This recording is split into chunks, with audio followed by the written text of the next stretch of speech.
Ladies and gentlemen, welcome to RUTO.Is Kaiman TV. President William Samoei Ruto's Ukambani tour yesterday was successful from all angles, truth be told. The attendance was huge. The reception was cheerful. The leaders attended from all walks of life, from the governors, members of the county assembly, senators, and William Samoei Ruto was very, very happy. Before I give a critical analysis about this, I want you to watch this video here. Then you tell me, are the KAMBAS actually joining the government? Are the KAMBAS with the opposition? Is Kalonzo just about to join William Samoei Ruto? Watch this video here, ladies and gentlemen. Wake, si namna hiyo? Na mimi nataka niwaeleze tulikuwa pesa imeisha, nimetafuta pesa ingine 9.3 billion, it is going to be approved next month, na mimi nataka hiyo Twake ambayo imejengwa sasa miaka karibu 8 ikamilike by April, ndio maji kuanzia mwezi wa 5 tuweze kutega maji hapo, ndio tutumie na watu wa hapa Makueni. Tumeelewana jameni? Makueni tumeelewana? So hiyo maneno ya maji tutapangana. Kuna damu zingine mumesikia nimetangaza ya kwamba tunataka kujenga dams zingine 50 mega dams ya kustore water, ya kuhakikisha kwamba tuko na maji ya kutosha, kwa sababu watu wa Ukambani wanataka maji. Wakipata maji watazalisha chakula, tutaondoa njaa na tutazalisha uchumi. Ni kweli ama si kweli?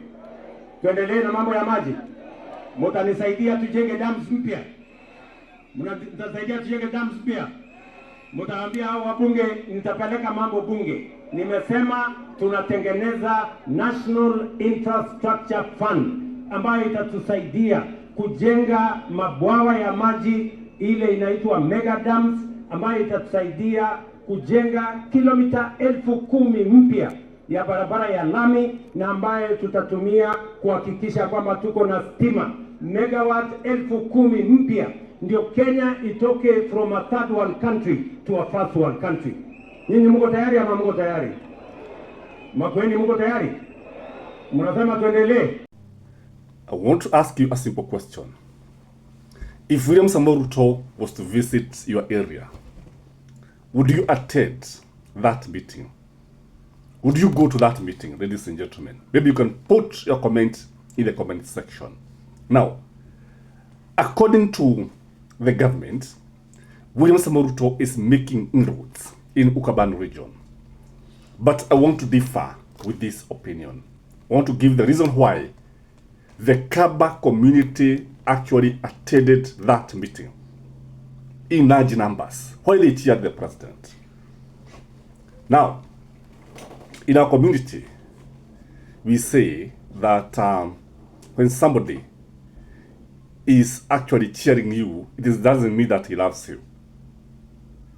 That is the truth of the matter. The spear will always smile.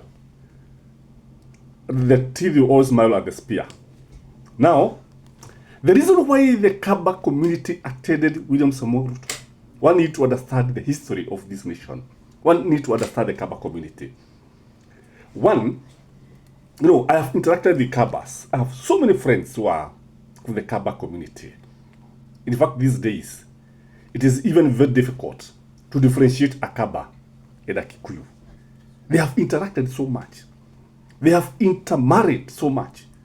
And it is becoming very, very difficult to know who is a Kamba and who is a... In fact, it took me many years to realize a friend of mine is a native Kamba, not a Kikuyu. Because the KAMBAS will communicate in Kikuyu fluently. The Kikuyus will communicate in KAMBAS fluently. Each community understands each other. But that is not the issue here. The issue is that meeting by William Samoei Ruto. Now, historically, if you look at KAMBAS, Kamba are collaborators. They collaborated with the white man. They collaborated with the British. When the Kalenjin resisted, when the Kikuyus resisted, and many other communities resisted, the KAMBAS actually collaborated. You need to understand the Kamba community. If you go to Gekoba, you realize that those shops that are owned by the Wahidis, they bring the Kamba community very close to them. They believe that the KAMBAS are honest. They believe the KAMBAS will always tell you what is happening. I think, in my view, the Kamba people generally like being close to leaders. Number two, in my view, and I think this is very, very important, we need to be very, very mature, politically speaking. I think the Kamba community is showing another level of maturity when it comes to politics. You listen to everybody, but you know what you want. You see, nobody can force you to vote for him or her, but you can give somebody your ears. It costs nothing. So the Kamba community are actually on another level. They are not confrontational. Because you see, I'm looking at the way the governors were interacting with William Samoei Ruto, the way they were welcoming him, the way they were very happy with him. And I was asking myself, what would have happened when Raila was not in government? And then the governors were interacting with William Samoei Ruto like this. Or what would have happened in our country if those who are in Mount Kenya are the ones who are doing this to William Samoei Ruto? I think people could have actually jeered them. People would have actually accused them. But the Kamba community is showing another level of maturity.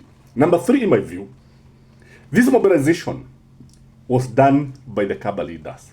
That is the truth of the matter. The governors, Mutula Kalonzo, they're the one who actually mobilized people to attend William Samoei Ruto's meeting. Can that happen in your region? I think the Kamba community is very, very tolerant. Very, very tolerant. And you really find the Kamba community actually demonstrating. And that is how Stephen Kalonzo Musyoka has earned the respect and the support of many Kenyans, because he's gentle, because he seems to be very tolerant. He seems to work with almost everybody. Kalonzo is that kind of a president who is going to be very, very patient. Kalonzo is that kind of a president who is not going to bring a lot of change, but is not going to actually antagonize the status quo. That is the nature of the Kalonzo's presidency. The other thing is that when you look at the Kamba community, you realize one thing, is that they don't like chaos. They don't, actually. Even when the other communities are demonstrating. What do you think could happen?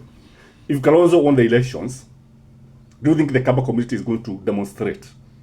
Like Raila was sworn in as the people's president when he was rigged out. Do you think we can even have the post-election violence that happened in 2007 if Kalonzo is rigged out? I don't think much is going to happen. Kalonzo is that person who always call his opponent my brother.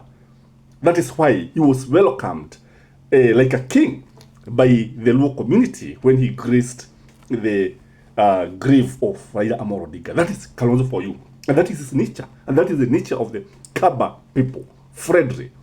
And they don't show you even when they are angry with you. The other thing is that I think they are yearning for development. If you listen here, this video here, it is showing William Samoei Ruto making a lot of promises. Dams, roads. In fact, he's going to spend a lot of money there.